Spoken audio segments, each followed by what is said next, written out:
Okay.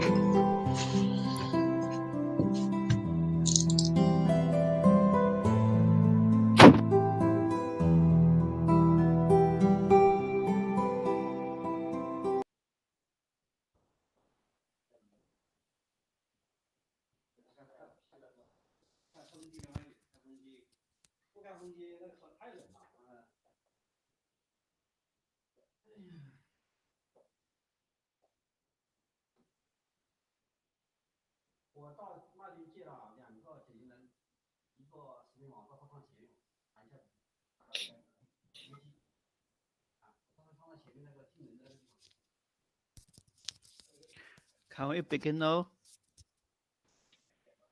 I can't hear from you.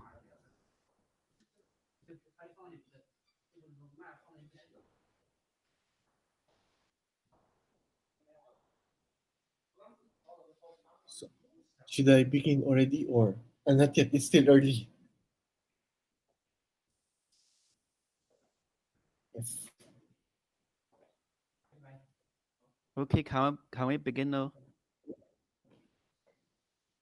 Professor Wilson, can we begin now? Yes. Okay. Okay. So thank you very much. So Okay.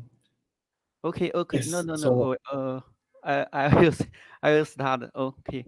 Hello everyone. My name is Guo Lei. I'm from China. First of all, thank you very much for attending our virtual conference. Today, we invited a well-known expert to give us a keynote report. He is Prof. Wilson. He is from the Osaka University, Center of Atomic and Physical Technologies, Japan. Professor Wilson mainly majored in theoretical chemistry, surface chemistry, and interface chemistry. He has accumulated a lot of research experience, and he has published more than 200 papers. Now, we welcome Professor Wilson. Give us the report. Welcome. So please start, Professor yes. Wilson. Okay. Thank you very much, Professor Go, Okay, for thank the you. introduction and the very nice introduction. So today my talk is about dynamical quantum filtering of para-hydrogen via enhanced scattering on the orientationally anisotropic potential of strontium titanium 3 STO001 surface. So it's a collaborative study together with the industry. In this case, it's Kawasaki Heavy Industries. Before that, I would just like to express my appreciation for the organizers, particularly Professor Hamuti, and for your vision. So you can see here, I say, or I would like to quote just a line from a movie. So I came here to pay my respects. There is nothing I respect more than someone planting trees under whose shade they may never sit, which is what we are actually doing in education. And I heard in the first day about the motivation for doing this is for the students of Morocco and also for collaboration with others. So I think it's a very good endeavor. And I think also it's a privilege for me to be part of this. And you see, again, another is when everybody begins to see the same dream, it begins to take shape and become a reality. So I hope, yes, again, thank you very much for making me a part of this. And then it makes a teamwork, uh, takes teamwork to make it a dream work. So my talk is about and it's mostly addressed to students. So for the student, just want to do here, we use the interface a playground for seeing designs and processes. And to that is to control energy and dynamical phenomena. That is what we want to do. And we would like, or for the students also, is to answer these two questions. I would just like to share my take on this too, or it's the most important thing I think message regarding this talk is why we do this study and why it's about hydrogen. So first is why we do this study. This is a Chinese character. For Professor Gong, Ko, I think you understand what this is. For those who don't know, I did this also last year. This is Qi Gong or Qi. It's some sort of martial arts in China. It's about life energy. And I share you another character. The character is this. It's called uh, Ren Kinjitsu, or you can read it as Lian Jinsu, or alchemy. So this is another character that I would like to share. So I asked the question, are these magic or are they science? And to answer that question, I share with you Clarke's three laws and particularly draw your attention to the third law that says any sufficiently advanced technology is indistinguishable from magic. So again, I write here, any sufficiently advanced technology is indistinguishable from magic. So why we study? Why are we doing this study? So we want to elevate from what we do not understand, which I say is magic, to something that we understand, which is science, and it becomes science. So why study? There are other things that we have to consider. For example, when we were young, we were taught in biology, the first thing, the difference between living things and non-living things. What is the main difference between living things and non-living things? It's very simple. It's this needs energy. The living things need energy, non-living things need energy. And so this survives and not. So it's all about survival. Survival. About survival. And it's also about energy. It's all about energy. So if we ask the question again, why we study, the answer is to survive. Why we study, it's about survival. And how to survive, I write here, it's to control energy. How to control energy is using matters or materials. So you note in history, we have the Stone Age, the Iron Age, the Bronze Age, the Silicon Valley or Silicon Age. And then when we were studying in starting to learn physics, we were taught matter, motion, energy in that order. Not because they're the simplest, but I think it's now I think it's because they are the most important. And you also know this equation. So energy is matter. So everything in study finally boils down to controlling energy. That is through the materials, through the particles. And how to do that is using the surface. So this, for example, you can see is I write this to represent some chemical equation or some reaction.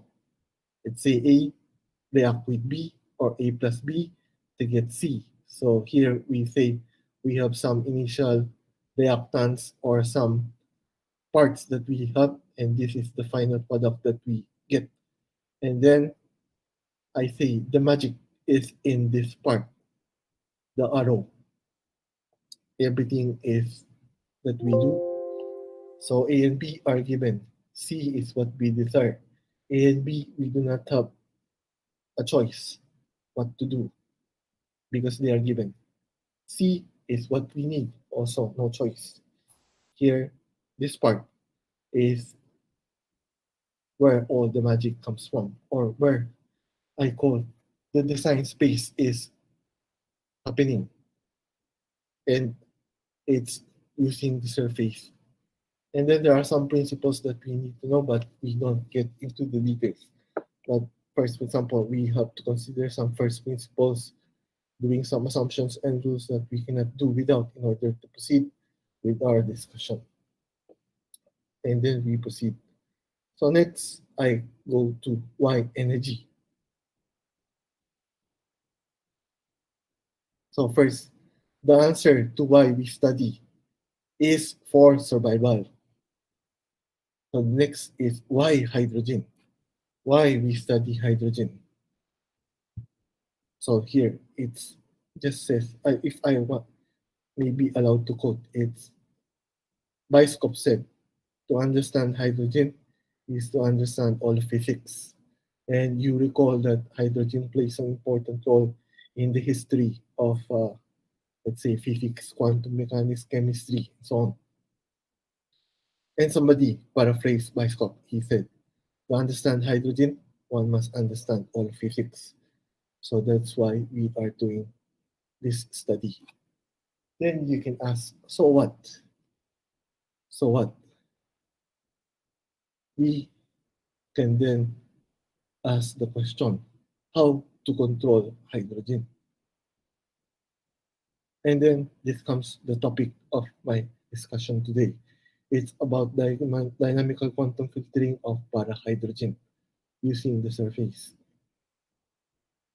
So this is a surface, a cartoon of a surface. And then you see that there are many reactants coming on the surface. And then once they become dissociated and so on into small parts, they get to come together again, be absorbed or desorbed, and make new products or particles. So in some sense, we call the surface in alchemy, it's the philosopher's stone of alchemy, the surface. Or it provides us with the magic. So we have to tackle why so in hydrogen in the first uh, meeting or the first day, there was a talk about hydrogen production, supply, and use pathways, and so on. So there are many things being planned for using hydrogen as energy. But there is some one problem that if you pinpoint just one problem that would be important, I would say it's about how to store hydrogen and how to transport hydrogen. So there is so-called storage problem. And how is that related to what we are doing? It has to do with this ortho hydrogen to para-hydrogen conversion. So what is this? If you consider hydrogen, the quantum state of hydrogen, it the important thing is there are two kinds of hydrogen molecule, the para-hydrogen and the orthohydrogen. The main difference is the nuclear spin. So you can think of the spin as represented by this arrow. This is spin up, this is spin down. And they are anti-parallel. So if you say, if they add up to zero, and it is a para-hydrogen. And this para-hydrogen can rotate, but the rotation is restricted to even numbers. There is another isomer of hydrogen. It's called orthohydrogen. In this case, it has nuclear spin is parallel. Let's say in this case, it's spin up. The total spin is 1, and it rotates with odd number. So para, even, ortho, odd number of rotation. And so it says here, the realignment of the nuclear spins is slow in the absence of dissociative adsorption of paramagnetic materials. So end ratio is 3:1. There are more ortho hydrogen as compared to para-hydrogen. So 3:1 ratio in natural mixture. And for example, without doing anything, if you leave a hydrogen as ortho, it remains ortho. Or if you have a para-hydrogen, it remains a para-hydrogen for a very long time at low temperatures. Why is that relevant to our study? Ah, of course, yes. So here, I just show you again. So the para-hydrogen rotational state is even. So it takes 2, 0, 2, 4, etc. And the ortho-hydrogen takes rotational state 1, 3, etc. 1, 3, 5, 7, so on. And the energy difference is this much.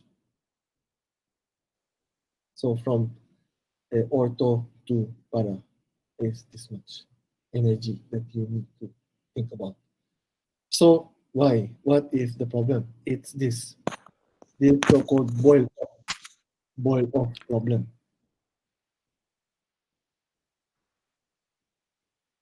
So what is this boil off problem? So for example, you have a tank of liquid hydrogen, let's say here.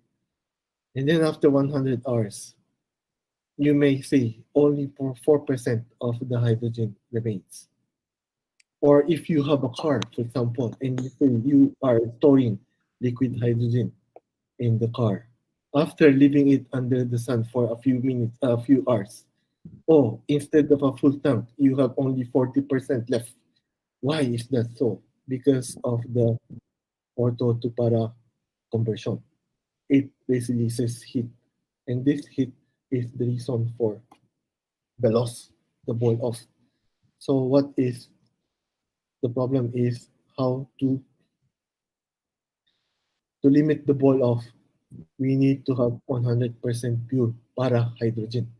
But remember, I said earlier, in normal situation, you have more ortho hydrogen compared to para hydrogen. So it's very critical or important to have this ortho to para hydrogen conversion to reduce this boil off. And we can do this by using the surface because of some orientational dependence of the reaction. And I will show you. So this is just so storage, and then in transportation, you get this problem of the boil off. And then again, I show you ortho para ratio as a function of temperature. So here is very low temperature. Here is room temperature at 300 Kelvin. So you see at room temperature, you have 3:1 ratio of ortho to para. And then if you so and then if you can push it down to low temperature and force it to be so, this just shows you how if you even if you have initially all 100% para hydrogen, as you increase the temperature, it will gain energy and ortho hydrogen will be produced from the para hydrogen. Let's say initially you have even, so para hydrogen rotational state J equal to 0. But from as you increase the temperature, it gains energy, starts to rotate, and you have odd rotating ortho hydrogen for the increase. So this will be the problem. So what can be done is to do some filtering. So would it be possible to selectively filter only para hydrogen from normal condition? From normal means 3:1 ratio. From the 3:1, we get only the para hydrogen and also efficiently convert the ortho to para and make everything para. So we can use that with a surface. For example, we can take advantage of the orientationally anisotropic potential energy surface.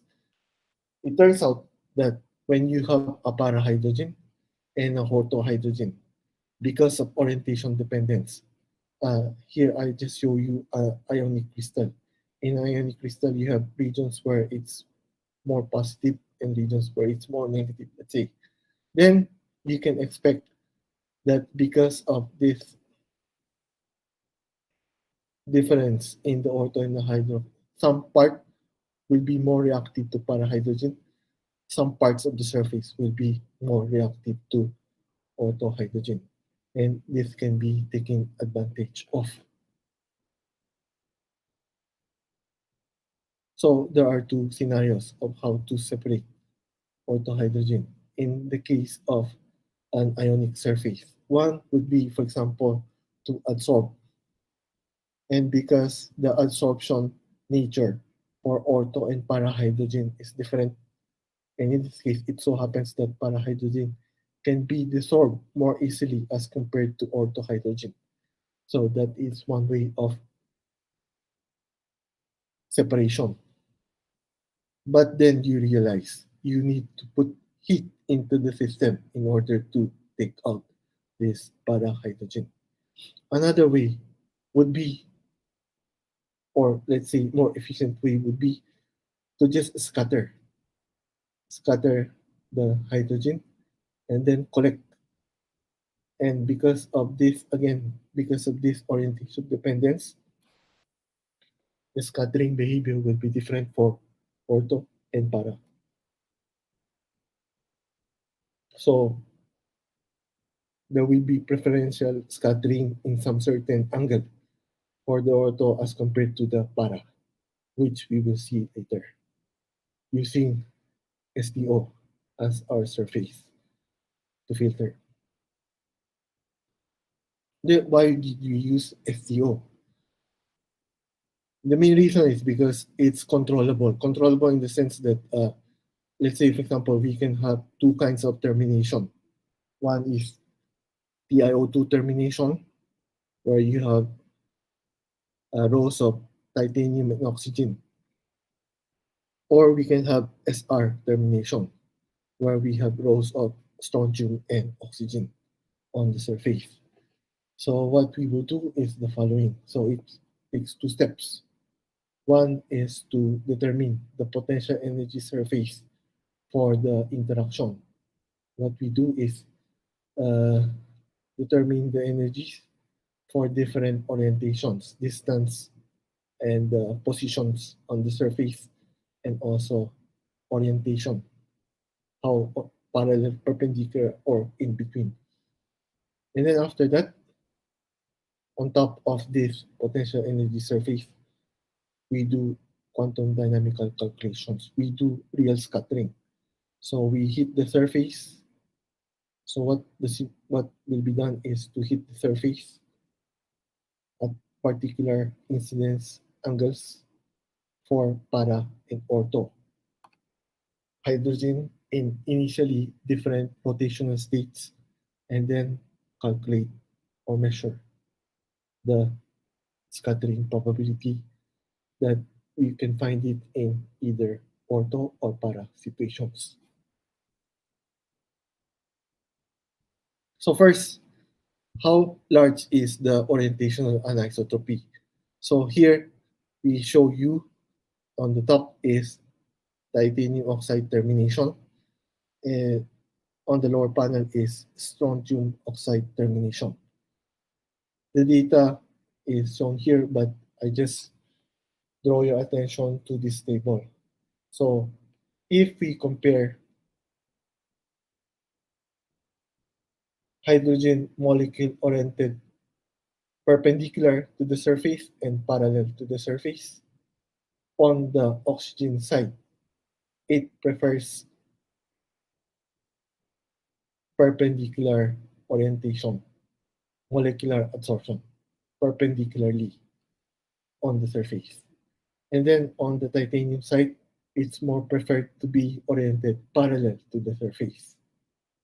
But when we change the termination to strontium, you see, so when we compare on the titanium oxide surface, preference is more preference. The most preferred is titanium side with the molecule oriented parallel to the surface.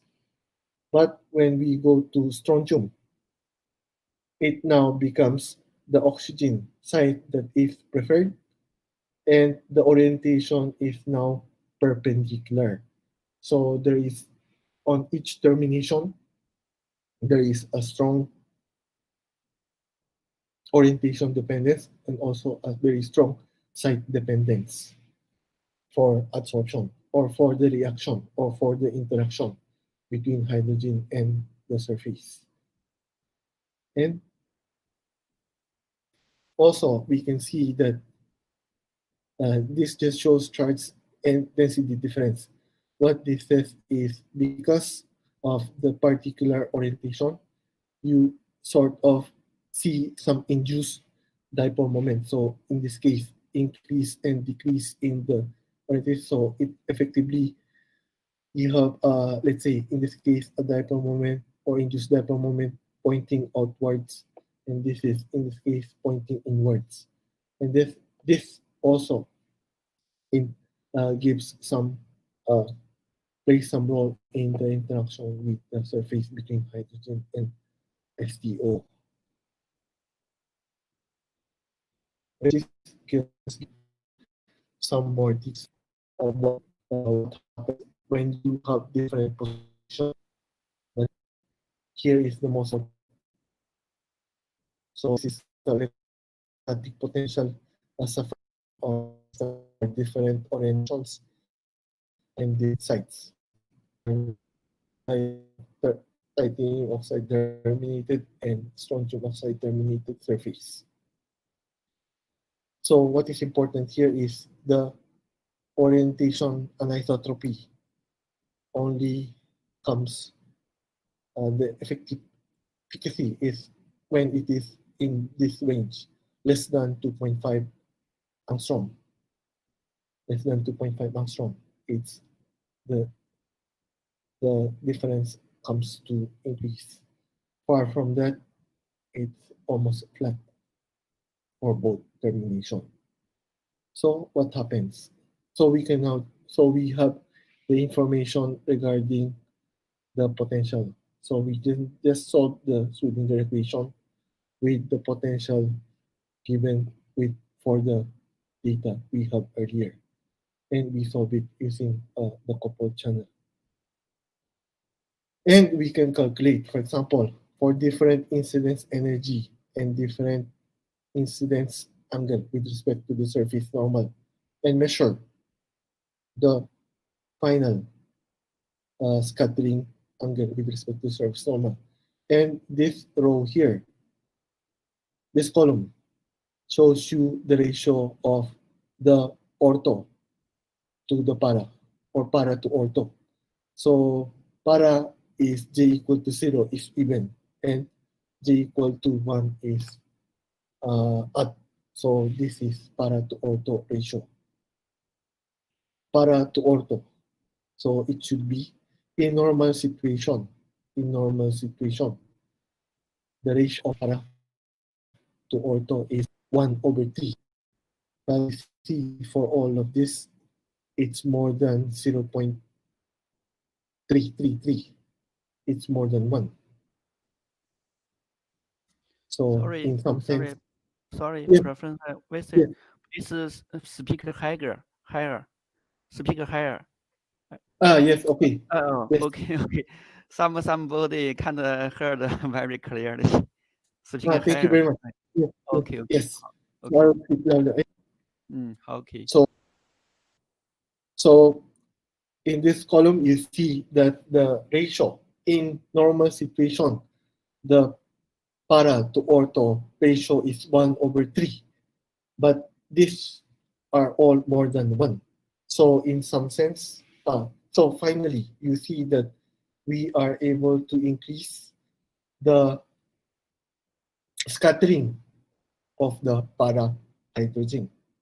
And also here, the same is true for strontium oxide termination.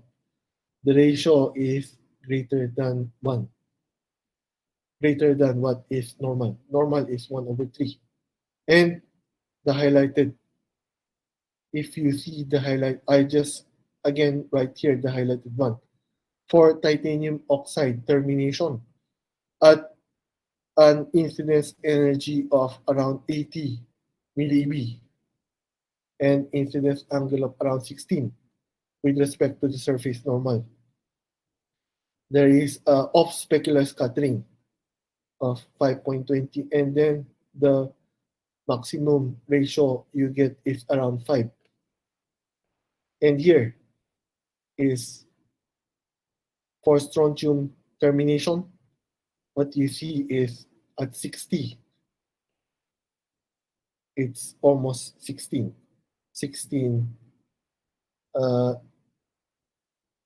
para to ortho ratio of 16 as compared to 1/3. So it's increased significantly. And of course, we can also see that there are also some signatures. So what this is some kind of diffraction, scattering of the hydrogen with from the titanium oxide terminated strontium. So you see some of these peaks here representing the scattering. And this more or less is reflected due to this variation in the orientation dependence of the potential. So for example here, orientation, it's for the titanium oxide terminated strontium, STO surface. The titanium site is preferred as compared to the oxygen site. And then because of this, I don't go into the details, you can see some diffraction patterns or scattering pattern of the hydrogen, which is considerably different when you change to strontium oxide terminated STO surface. The reason is simply because of the orientation is now different. It's now preferred to have the hydrogen on the oxygen surface as compared to the strontium surface. And then because of this orientation dependence, you see a different scattering pattern. And finally, to summarize, so we show an example of how we can use the surface to control hydrogen dynamics. And what we used was to take advantage of the strongly orientation-dependent interaction between the hydrogen and the surface. And the result is that we could increase the para to ortho ratio for a hydrogen scattered from the surface. So this is an example where we could use the ionic surface as a scattering or filtering media. And then there are also some other applications that we can do if we are able to control. So it's not only for, in this case, not only just to convert ortho to para, but also, let's say, you need some reactions where you have preferential hydrogen orientation. You can also use using a different surface. So this ends my talk, and thank you for your attention. And for the students, if you have questions, you can also write me directly. Thank you very much. Okay, thank you very much, Professor Wilson. No, anyone have questions?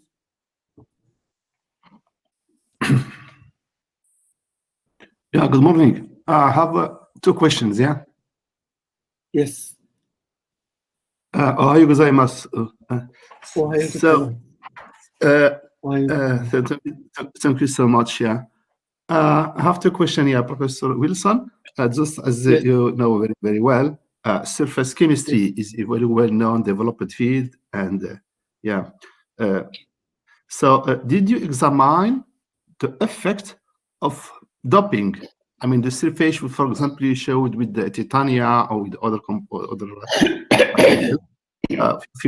it's well known that, for example, when you dope a material, let's say just like silica material, you put, for example, alumina or zirconium or titanium, whatever, with very, very small percent, even less 0.05% on the surface, you see a huge effect, no?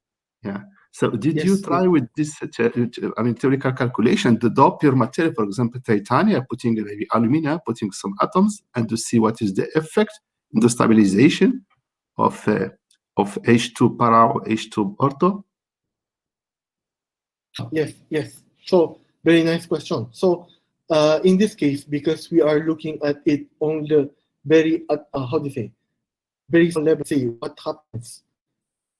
The question would be, if I were to rephrase it, what would happen if this titanium here is replaced by something else? Correct, Professor? Yes, so exactly. What yes. Would happen? Yes. So what would happen? So what will happen is then we change exactly what you have pointed out. The feature of this surface will now change.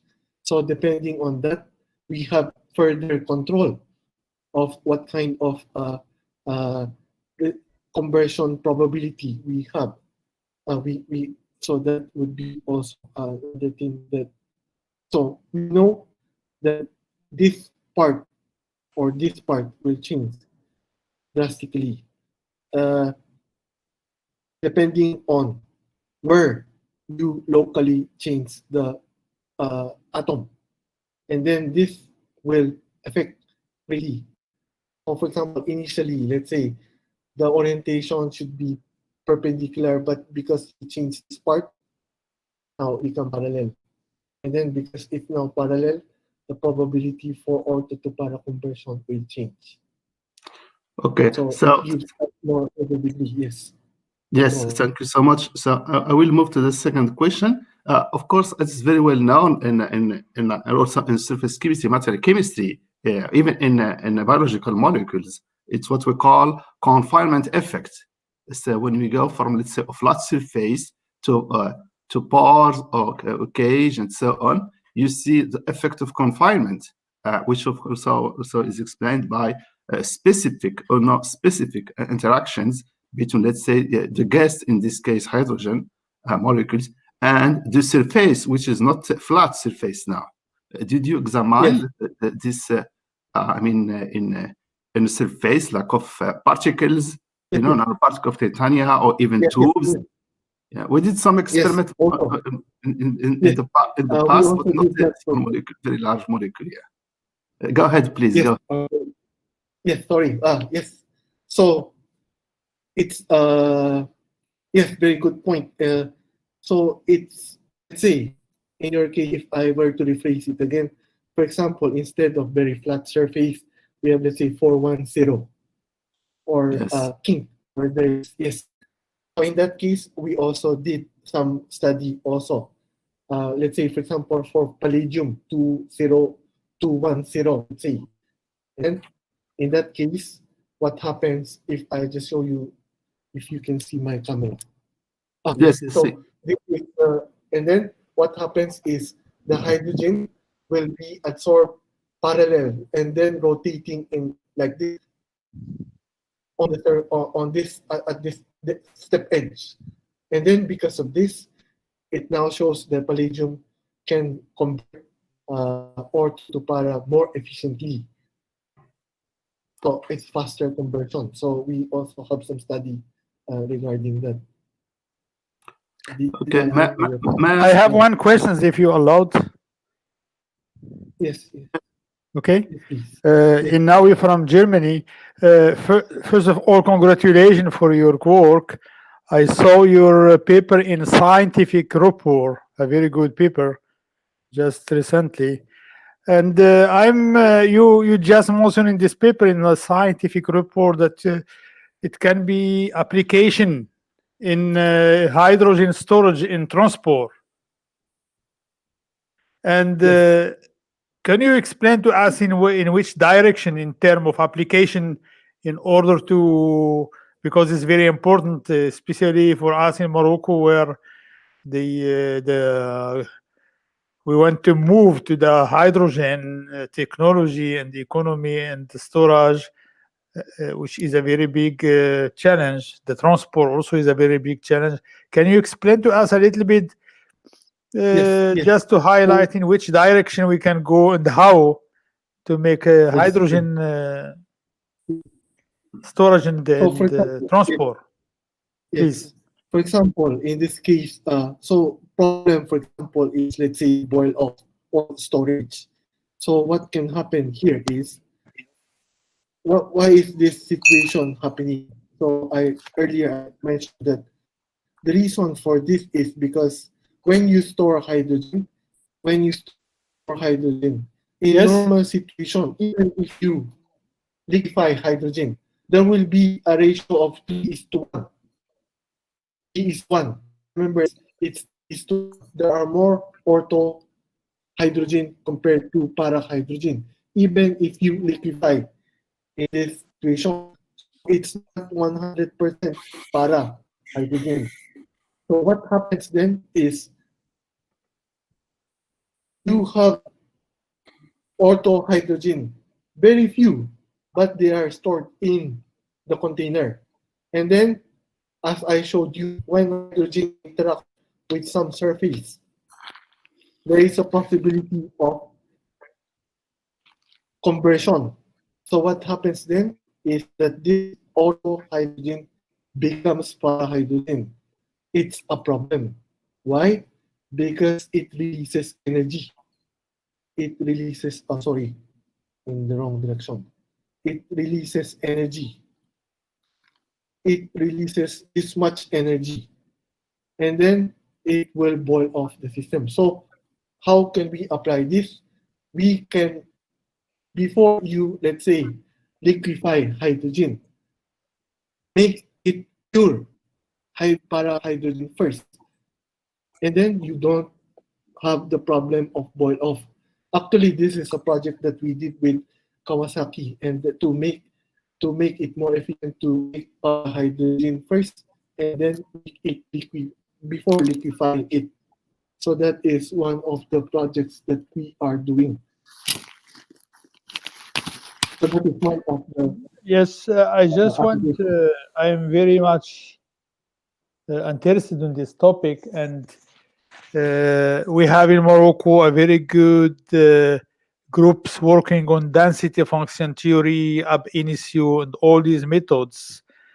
And of course, one of the problem is how to communicate between experimental people, experimental scientists, and theoretician.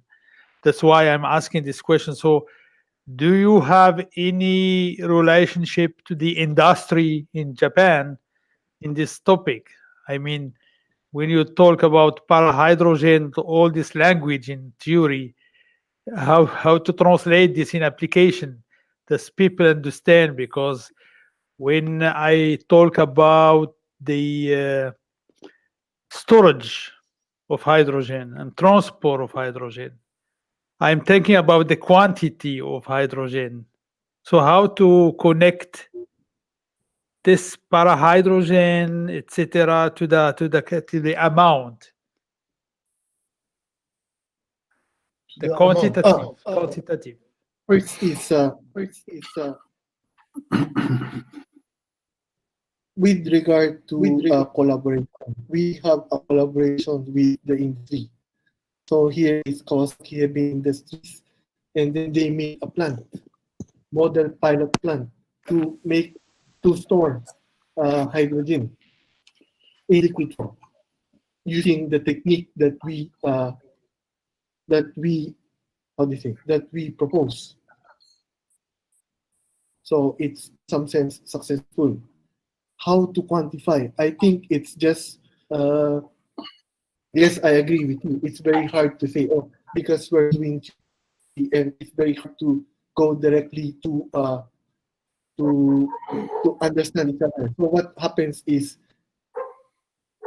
there is somebody in the industry. For example, here in Kawasaki Heavy Industries, there is one. So we have a team. For example, one is doing, how do you say, upscaling of the problem. But first, they have to start with some small scale, how do you say, proof of principle experiment, and then from that they have a system to make it into a large scale. Did I answer your question, Professor Enoy? Yeah, I think I have some idea. The last one, and I'm sorry to be very long. Do you think your results can have a kind of application in quantum computing? Oh, I see. Yes, maybe it's possible. Exactly, yes. So if we are able to control the state, because remember, we are talking about the spin states of the hydrogen. Yes, yes. So these spin states, if we are able to control this, yes, I think it's also possible to do. But it will. So you can have some bit, some yes, qubit from this, yeah. Yes, yes, exactly, yes. Okay, okay. Thank you very much. Thank you very much. Thank you very much.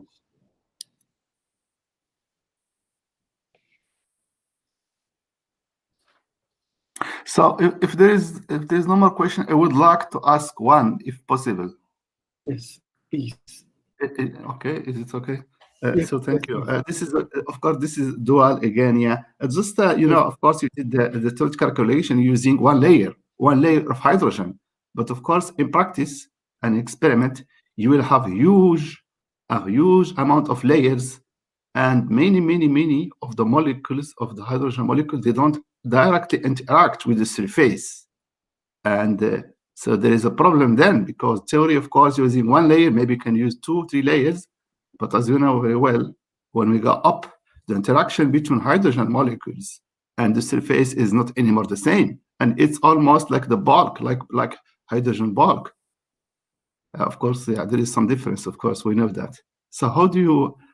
What do you think? Because going to the experiment, of course, we have to demonstrate the concept, the proof of concept, and to show that it works.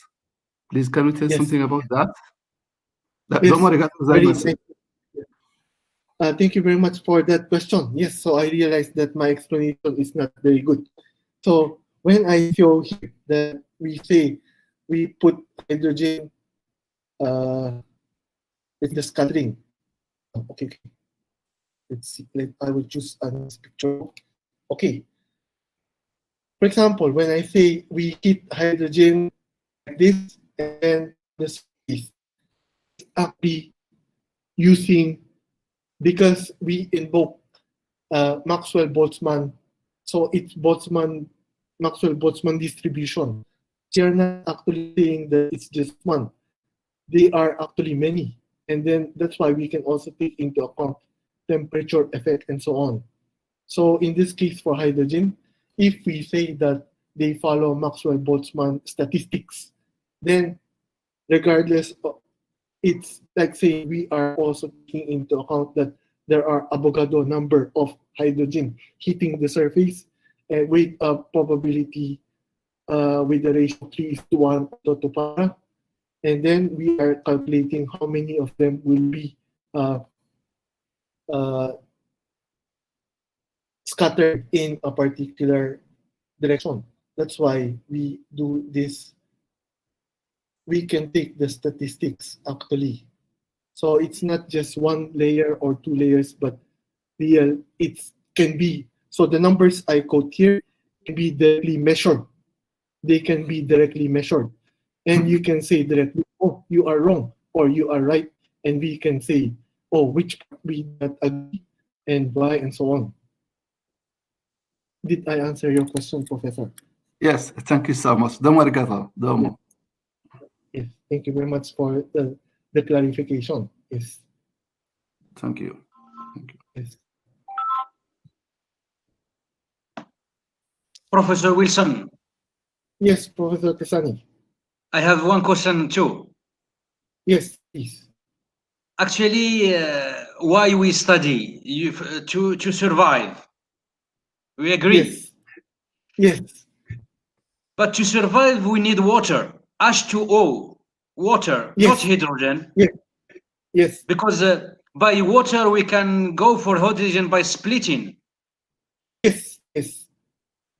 Do you have some studies about the relationship between hydrogen and water, H2O? That means if we can do catalysis, for example, you have water and you can get hydrogen. Yes. Thanks a lot. Thanks. Yes. So yes, there are also studies we did. But in that in that case, let's say experimental photocatalysis and so on using TiO2 and so on for water splitting. So it's also one thing that we are also doing in our group, our members here. Yes. Did I answer the question? It's just yes, from water splitting to make hydrogen. Actually, we have conference coming in the next week about splitting water. Please, you are invited to be with us.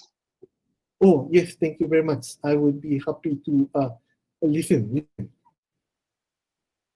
to get some more information Thanks a from lot. you. Yes, Yes. thanks. Yes, thank you very much.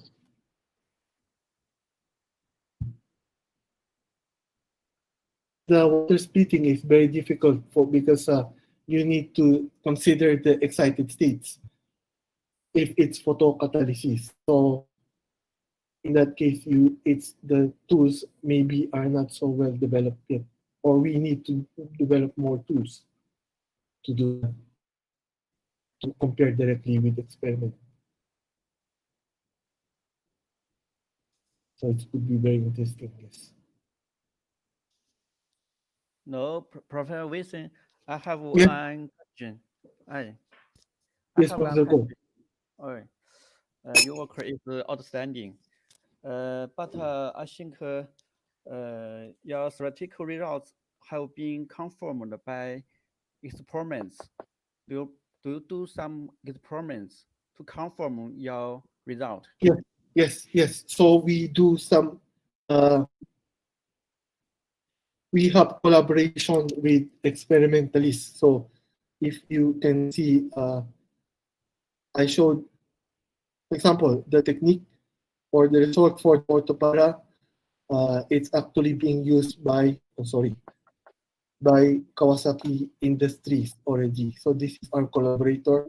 They do it to do for the liquefaction and also for the fundamental research. We do together with an experimental group at the University of Tokyo. So yes, not all, but some part we are doing together, and some we already confirmed. For example, orthopara conversion, how to make the conversion faster, or how to make it more efficient, the ortho to para ratio. Okay, this is a very good work. Thanks. Thank you.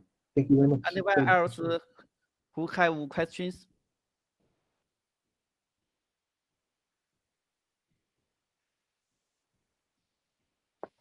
Is there other questions?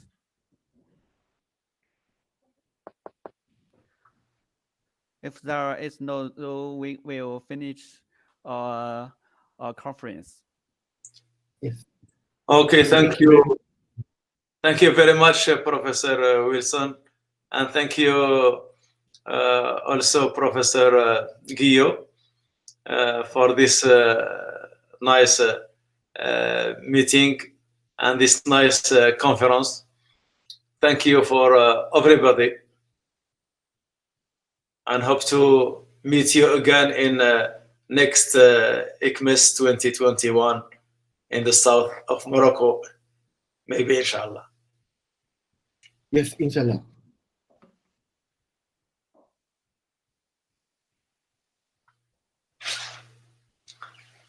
Okay. Goodbye. Okay. Goodbye. Okay, goodbye. Nice day. Goodbye. Okay. Thank you. Good. Domo arigato. Domo arigato. Domo arigato. Welcome to China. Yes.